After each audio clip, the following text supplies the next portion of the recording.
Halo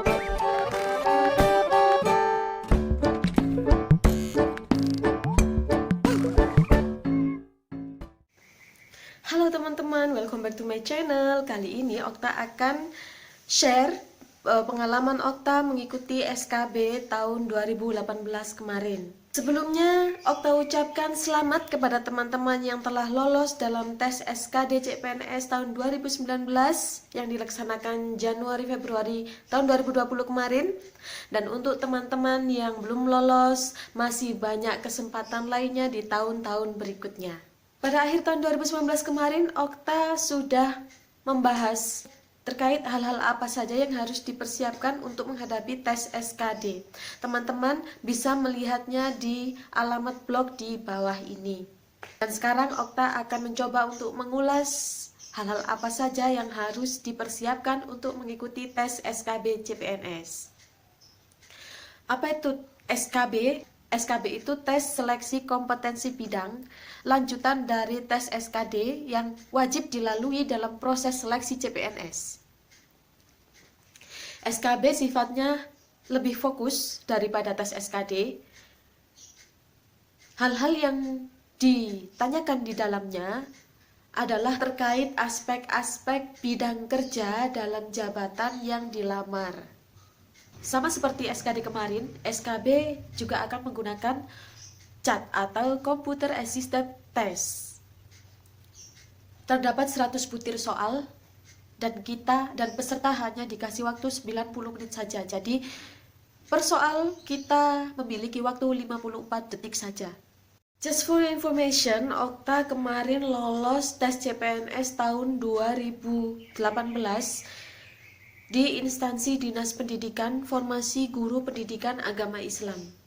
Okta tidak lulus PG, tapi Okta bisa bertahan di rankingan. Jadi buat teman-teman yang besok skor nilainya tidak melampaui PG, jangan bersedih hati dulu, harus tetap berdoa karena masih ada sistem penilaian selanjutnya yaitu rankingan. SKB yang Okta lewati dulu di Formasi Pendidikan Agama Islam, kurang lebih 35-40% itu adalah terkait pendidikan agama Islam itu sendiri. Dan sisanya terkait aspek-aspek kependidikan seperti manajemen pendidikan, manajemen kelas, strategi pembelajaran, keprofesionalan pendidik, keprofesionalitasan pendidik, dan sejenisnya. Yang harus teman-teman perhatikan di sini adalah selalu ada beberapa instansi yang menambah jenis tes SKB-nya seperti tes bahasa Inggris, wawancara, dan tes fisik. Tes fisik ini misalnya bisa renang atau lari. Biasanya instansi yang menambah tes SKB-nya dengan tes fisik ini yang berhubungan dengan bencana alam. Jadi teman-teman harus tetap fokus dan detail dalam mencerna setiap informasi di surat edaran agar tidak ada informasi sekecil apapun yang terlewat. Teman-teman harus memahami bahwa tidak ada hal kecil atau sepele dalam mempersiapkan tes skala nasional dengan persaingan yang besar ini. Sebelum Okta mulai, poin-poin apa saja yang harus teman-teman perhatikan untuk mempersiapkan tes SKB, teman-teman bisa mengunjungi blog Okta, alamatnya ada di bawah ini. Di situ sudah Okta ulas secara tertulis, secara lengkap apa yang Okta bicarakan dalam konten ini. Well, kita mulai saja. Poin-poin apa yang harus teman-teman perhatikan untuk mempersiapkan SKB. Yang pertama, penjadwalan aktivitas. Kita tidak bisa memungkiri bahwa sebagian peserta tes seleksi CPNS ini adalah dari kalangan fresh graduate atau lulusan baru, tapi sebagian juga adalah dari kalangan karyawan. Bagi seorang peserta yang sudah bekerja atau seorang peserta yang sudah menjadi karyawan, tentunya tidak mudah untuk mengikuti tes seleksi CPNS ini, terutama di pembagian waktu. Karena dia harus membagi waktu bekerja, belajar, dan istirahat. Terlebih lagi untuk peserta yang sudah memiliki jabatan penting di instansinya. Disinilah letak pentingnya penjadwalan aktivitas. Dengan aktivitas yang terjadwal dan teratur, ketiga-tiganya akan dapat dijalankan dengan baik. Kalau menurut pengalaman Okta kemarin, saat mengikuti seleksi CPNS 2018, Okta sedang melaksanakan studi lanjutan pasca sarjana semester 3. Jadi sudah mulai pengajuan proposal dan lain-lain. Di sisi lain, Okta juga bekerja sampingan sebagai staf sebuah lembaga pendidikan. Jadi Okta harus benar-benar membagi waktu dengan fokus ke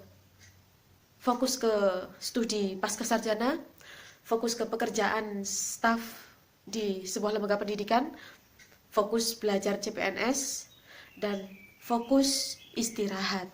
Ini keempat-empatnya harus berjalan dengan teratur dan baik. Sedangkan Okta hanya memiliki 24 jam satu hari. Bagaimana itu bisa berjalan dengan baik? Salah satunya adalah dengan dijadwal. Teman-teman harus punya list jadwal pribadi.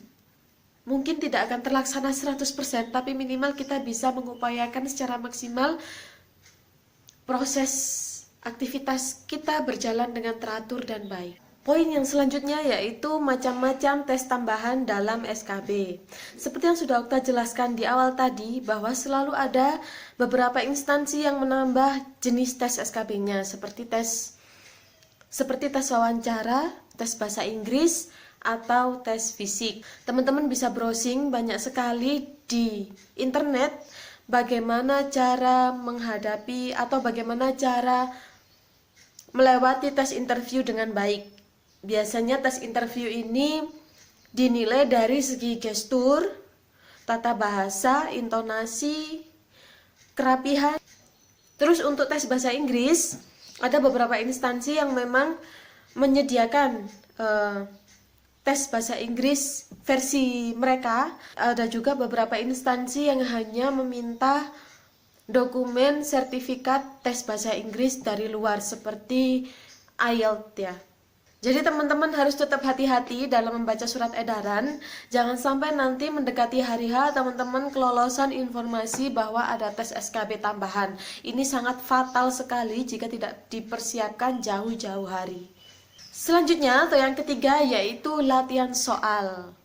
Agar teman-teman tidak salah memilih latihan soal, ada 3 hal yang perlu dipertimbangkan. Ada 3 hal yang perlu dipahami. Yang pertama yaitu formasi jabatan. Jabatan yang peserta lamar ini jabatan fungsional atau jabatan struktural. Yang kedua yaitu keterkaitan antara jurusan kalian dan jabatan yang dilamar. Dan yang ketiga, pahami job desk dan informasi lainnya terkait jabatan yang dilamar melalui literasi terpercaya seperti peraturan pemerintah, peraturan presiden, atau undang-undang dan sejenisnya.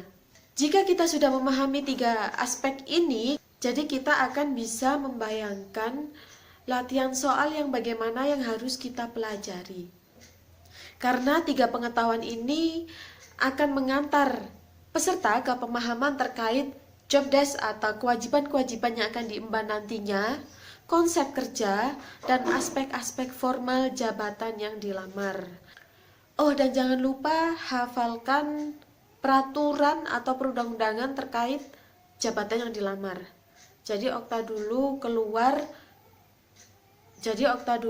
ada keluar perundang-undangan terkait kependidikan.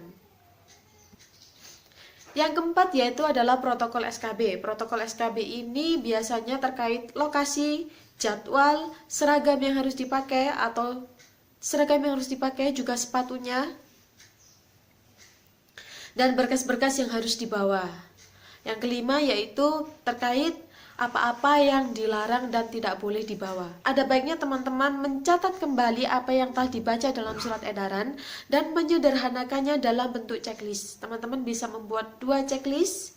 Yang satu untuk checklist malam harinya ketika sudah kita mempersiapkan semua. Dan yang kedua, kita bisa menggunakan checklist tersebut ketika akan berangkat ke lokasi. Nah, itu akan lebih meyakinkan kita bahwa semua persiapan telah dilaksanakan dengan baik. Well, Okta rasa part 1 sampai di sini dulu saja. Poin-poin berikutnya, poin 5, 6, 7, dan 8 akan Okta bahas di part berikutnya. See ya in the next part. Bye-bye.